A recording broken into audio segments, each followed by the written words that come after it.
Hello, this is Brad Wiseman. You're listening to Real Estate and You.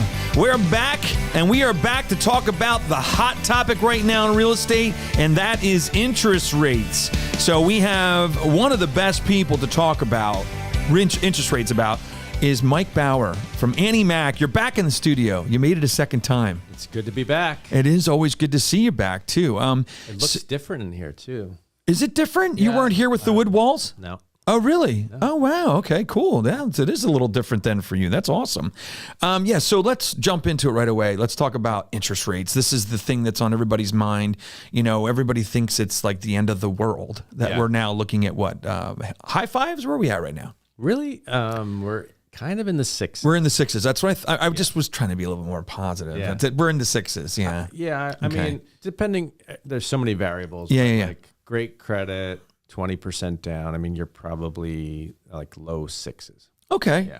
Okay. Well, but that's where it is. I mean, we can't, it's nothing we can do about this. This is where it is. And we didn't think we'd be here this quickly, though. And we talked about that. No. Yeah. I think we did I did a forecast presentation to you guys, and I was basically telling you what Fannie, Freddie, the MBA, the NA, the NAR, everybody, what their predictions were. A genie that you talked to had said something. Yeah, that's right. Yeah. Everybody was predicting, well, rates by the end of the year will get into the high threes. I know. It's crazy. Crazy, right? Yeah, we went right past what that. The hell happened? Into the fours for a minute. I don't actually, for a minute, we were in the fours. It went for 1 minute. Right to five. Right to we were 5. At 4 for a minute. Yeah. So if you didn't get your application in that minute, you were screwed. Correct. Yeah. Unbelievable. Yes. What made that go so quick? Yeah. What happened? So, why were we putting fake news out, Mike? Yeah. We were spreading fake news about the interest rates. Unbelievable. Were saying that rates were going up. Just to what level? What speed? Nobody really had any idea. You know. So far, everything we did talk about did happen, is happening right now. Yeah, absolutely. We talked about there was a high inflation number. The Fed was reacting to that by raising the federal funds rate, which is not the mortgage rate, but it's the federal funds rate. And that is their weapon against inflation. So their idea is they're going to try and get inflation under check. As soon as inflation is under check, usually rates will fall.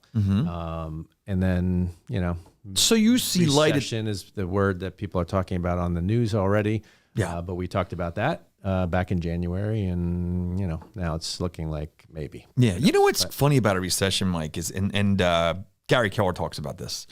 When by the time you actually notice you are in a recession, you're actually on the way out of the recession. Correct. Typically. Yep. Because it's usually it's a lagging, and you see it after it happens. Yeah. You know, it's like, there goes. It's like when you're driving down the road and you just pass the sign. You're like, shit, there goes. This just went past us. Yep. Same thing with recession. It's just going to go past us. And correct. So here's my thing. We could be in it right now. So why worry about it? Yeah. No. Everybody just goes to work and does their thing. Exactly. Yeah. It's not the worst thing in the world. It really is not. No, it's like a reset. We're kind of absolutely. So it just went fast because inflation has just been gone crazy. Right. So inflation went, was higher than expected last month. We'll see, what the next number is. Yeah. But, once they have an inflation under control, they're expecting that, rates will come down again. Yeah. But, in the meantime, sales are down a little bit, but, values are still crazy. The latest number I saw was like 18% appreciation over year as of, and that was, I think, April's number. We're waiting for May. That's going to change. I think you're going to see that starting to tip over a little bit. And it should. And it should, exactly. We need that. That's a crazy number. Well, the problem is high interest rates, high prices, not a good combination. No. Before, when we had high prices, low interest rates, that works. Yeah. That works, because it all comes down to the monthly payment. Look at the payment. Yeah, it's all mattered. Yeah. But when it comes down to high price, and that's what has to happen. There will be a quick, as much as those rates went up, there will be quick adjustments on everything else. Correct. Yep. It's just the way it is. Yep. Monthly payments, what it's all about. It is. So I think we're going to see prices coming down. I see already. I'm getting more listing calls than I've gotten in a long time. Yeah. And I think that's because sellers also realize that, the fun times are probably coming to a little bit of an end. Yeah. And it's not going to plummet. I don't think we're going to see stuff go down 15% in overnight. But I think you're going to see some adjustments. And it's okay. So you're talking about you're getting you're feeling there's more phone calls. But when you look at the actual inventory numbers, they're still really low, right? But they're higher. Getting better. They're getting higher. Better. I mean, I think we talked about this. We're over 400 now, and we made it through a weekend. Hugo, I've said this before. When you get past a weekend without losing inventory, that means something. Because what that means is that it used to be in the past year and a half, 2 years, when I'd watch inventory, we'd inch up a little bit and we get all excited on Friday. And then all of a sudden come back on Monday and I look at the inventory and it's gone. All the inventory is gone. Yep. So now what I'm seeing is the inventory is inching up and it doesn't change. Yep. So, and it's not that there's nothing going pending. There's enough feeding it now. Yeah. And that's what's kind of exciting. Yeah. So we're over 460, we're around 416 listings right now. Yeah. I think last time we had a conversation, we were at 270. Yeah.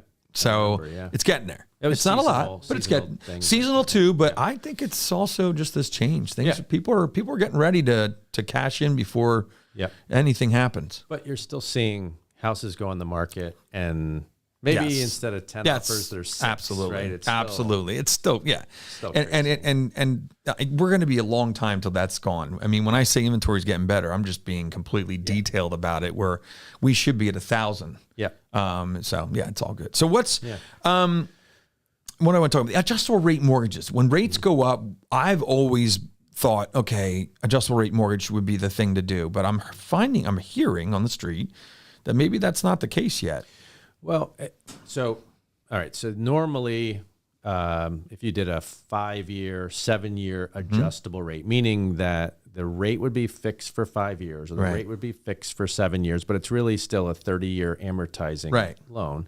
Usually there's a spread between the 30-year fixed. Yeah. And maybe if the 30-year fix was 6.25, you could get 5.6 or 5.75 on a 5-year arm, right? Right. But the problem is the adjustables are based on the short-term rates and 30-year fix is based on the long-term rates. And what's happened is there's an inverted yield curve right now. Okay. So right now, long-term rates are cheaper than short-term rates. Interesting. And it's just a phenomenon that's happening right now. So it's hard to get an adjustable that's actually a lower priced thing than a is that 30-year that's fix. Not normal though, right? Like when we had high interest rates before, wasn't there always like you said, a pretty good difference between the two? Yeah. And the reason people did them was for one, you could qualify for more home. Yeah. But the other thing was if you knew you were only going to be in your house 5 to 7 years, that's a no-brainer. Then just do it, you know? Correct. But that's interesting. So that's kind of off the table right now, but that's all right. Well, temporarily, I know our company has just found a couple new investors and credit union type investors that want that money, and it is going to be a little cheaper, but we're about 30 days away from that. Okay. So you'll have to let us know when that happens. Yeah, absolutely. So it's coming, and it's not a bad play when you think about it. If you look at history, and we looked at some of those slides, and I didn't bring any to share, but mortgage rates follow inflation, and once inflation comes back, we'll probably see rates go down. I just listened to a video this morning from a guy that I've been following for 30 years and talks about mortgages and what's happening. Yeah, his prediction, and don't hold me. What to did he this. say I'm just before? What did he say before though? The beginning of the year, was he wrong before or no? No. Well, he.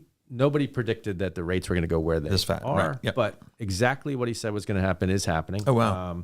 They are thinking that inflation will come back by the end of the year. Okay. And mortgage rates, he said, will probably be about 2% lower by the end of the year. Wonderful. Right. So if you're buying now, which you should, because if houses keep going up 20% year over year, buy now, and then refinance in a year. Exactly. Like when rates really settle back down. And the reality is too, I mean, and then, not that you want to do it because of it's tax deductible, but with the interest, you can deduct that, a certain amount of it, depending on your income and everything else. Right. But you can deduct a certain amount of your interest on your taxes. So if you're paying a little bit more interest, it just means you're going to be paying less to Uncle Sam. Right. Right. Correct. I'd rather put it in my house than put it to Uncle Sam. Yeah. Nothing wrong with Uncle Sam, and he's a very nice guy. But sometimes he just takes a little too much out of my pocket. Sometimes. So I'm about ready to get rid of him as my uncle. I'll tell you that much.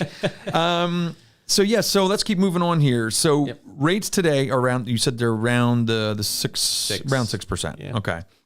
You had said also when we were texting back and forth today, there's no 0-point rate right now. Yes. Explain that one. It's difficult to get a 0-point rate. Let's talk. Let's go into what that means. Yes. Because a lot of times when we talk about some of this stuff, Hugo looked like a deer in headlights when you said that, or when I said it. So, So what's that mean? Yeah. So on any given day, I don't get just one rate. I get a range of rates, and you could be at 6 and pay 0 points, meaning there's no additional closing costs. But you could also decide that you want to buy the rate down. Okay. Right. So I want to pay 1 point. Usually gets me. Now that's percent. 1 point equals 1% of your loan amount that you're going to add to your closing costs. So $200,000 loan, $2,000. $2,000 extra closing costs, so that I could go from getting a 6% rate to a 5.75. Got it. Right? Okay.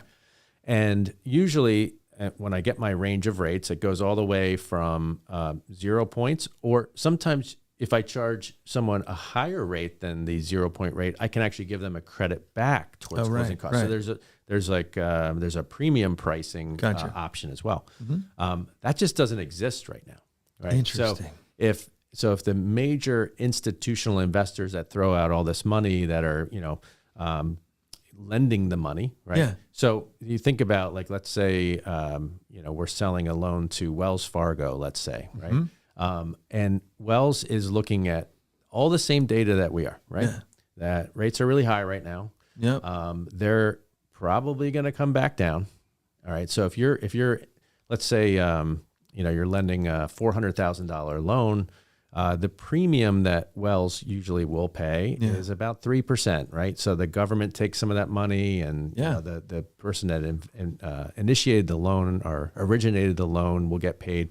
So they have to pay about 3% on top of it, a premium. Wow. Right. So let's say they're paying $412,000 for a $400,000 loan. Wow. Right. So that $12,000 goes out on day one. That's gone. Right. Now they get to collect the interest. Right. But that takes a long time to get that interest back. It takes about 3 years to break even. Oh, wow. Right. Well, therein lies the issue. Right. And they're looking at this like, geez, we're going to give out this 6.25 0-point rate. We're going to pay a 3% premium, but we're going to lose. Yeah. That all those people are going to refinance within a year or two. And we'll never get our money back. We're going to lose. So oh it's my hard gosh, right that's now interesting. because everybody's kind of on the same pattern of like, well, rates are going to be lower at some point here soon, they think, and we're so there's no money. So the end game for them is them losing money. Right. So if they price their loans out when they put it out there, and there's really no 0-point rate, then there has to be points because, the government takes some. So they're trying to make a little money up front. They got to be they profitable. got to make money up front, because if you're not making it on the back end, you got to make it on the front end. Right. Right. I mean, otherwise you go out of business. Correct. So that's not good either. Unbelievable. Forcing this. Now, I think it's a short-term thing. I think it's going to be. I think it's going to fix itself. But the market was so volatile so fast that everyone has this knee-jerk reaction of everybody gets scared and like, let's be careful. We don't like lose our shirt here. So I think they're all watching to see what's going to happen and how fast this is going to turn around. But I think it's gonna. Yeah. You know what's funny, I realize that, and you've been in the business a long time too, like myself. And you know what's really amazing is in 30 years, I've never seen the same sequence of events happen at the same time. Yeah. It's always something different. Yep. There's always something that's put into it that's different that makes this time more unique. Yes, we can learn from history. We can go back and say, oh, well, that's different. That's going to happen again. It never happens the same way. No. It never does. Now, COVID. That threw a big wrench into things right that's there. That's a big thing, right? Huge that thing. was a big thing that happened, and there's a lot of stimulus thrown into the economy, and there's just money, and I think it's driven up a lot of things. Well, there's not. This is what the best way I heard this said is that there's not enough product for the money. Mm-hmm. There's actually so much money out there that the reason we're in shortages is that when you have that much money in the market, there's not enough supply of things to purchase. The best part also about us getting back to traveling is travel is an endless supply. Pretty much within reason. It's an endless supply. Mm-hmm. So when people spend their money there, like going to the Bahamas or Bermuda or wherever to an island, that's not something you can grab onto, like an apple or an egg or whatever. And I just think it's amazing. It's incredible. It's right, exactly. Yeah. So go on vacation is what I'm trying to say. Go on vacations. Buy a house.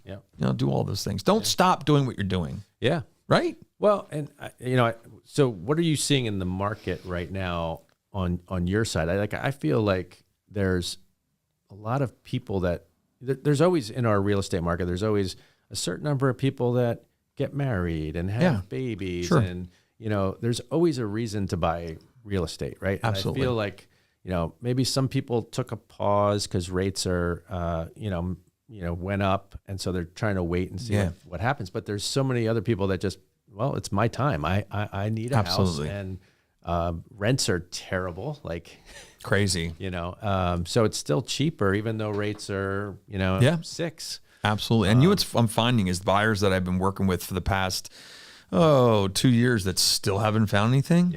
They're coming back out, and I'm noticing if I look at my computer and I see that they're looking at listings and things like that. So I think this is going to also bring the buyers back that were getting depressed and didn't want to do anything, or so they just got to get reapproved because the interest rates changed a little bit. But I think it's like I always say, interest rates does not change the market. It just changes what you can buy. Correct. Doesn't change that you can buy. You can still buy. It's going to change what you can buy. That's all. It still works. But that's what I'm starting to see. I'm starting to see a lot of different things. It's definitely a shifting market. In which way, I don't have a definitive thing to say yet. But it's shifting. There's a movement, and it's a good movement though. Because buyers really need to have some room. Yeah, they do. Need a little. Affordability is a thing. Oh right? my gosh. It's kind of come back where, maybe people on average were making 1.5 times what they needed to make we last talked about year. That. And now they're only making about what they need to qualify for the average home. So that's changed. Yeah. So that's changed. And, hopefully, if the rates do come down a little bit, that helps a little bit. But, we didn't really need incentive, or there was so much demand. I mean, this had to happen. We had to tamp demand down just a little bit. Correction. To get back to something normal. Yep. So it's probably all good. What was the rate? Just curious, real quick before we end. What was the rate like January 1st or January? Do you remember? Well, what was it? Was it like 3.5? Yeah. It's incredible. So is that the biggest spike you saw in the shortest amount of time? No. So back when I first got in the business, I got in the mortgage business in 1993. It was a huge refi boom. Yeah. Huge. I was in 92 when I got in, so huge. I kind of remember that. Rates got down to 6.375. Oh, you heard that? That's funny, right? And it was huge. People were refinancing like crazy. Yep. And then something changed overnight. Within 1 month, we were at 8.5. Wow. Yep. It went up that much in 1 month. So wow. I mean, so this is not quite as bad. And, this was in the 90s, and and it was a different time. Absolutely. And everything's different. And now the problem is we've had such a big period of time where rates were below 6. Yeah. So 6 sounds high. But, it's not high. It's not really that not high at all. But, anything else you want to end on? Yeah, no, I think We had nothing to talk about, yet we talked for 19 minutes. How does that happen? I don't even understand how that happens. Yeah. But so things are moving. You can still get a mortgage. People are still lending money. Yep. There's more inventory coming out. This is actually all good stuff. Yep. It's all good stuff. And yeah, the rates are a little bit higher. They're going to come back down. Yep. We feel pretty confident about that, right? Yeah. So yeah, absolutely. so just keep looking. And here's the thing too. Don't ever try to time your primary residence. Nope. You need to find a place to live. You need to find a place to live. And you're never going to time it correctly anyway. It's kind of like saying, oh, we don't want to have a child right now. Well, you know what? You're always going to say that. Yes. Then all of a sudden you have children. And then you're like, okay, it's fine. It's good. So I don't know how I get into that from there. Man, that's weird. Let's have the next show about children and having children. How's that? Okay. We can do that. You're going to invite somebody else on that. Yeah, it's not going to be you. Yeah. Don't worry, Mike. It won't be you. It'll be somebody else. All right, that's it. That was Mike Bauer from Annie Mac. Oh, my gosh. Everything is okay. There's no more doom and gloom out there, all right? So go out and buy a house, buy something. All right, we'll see you soon.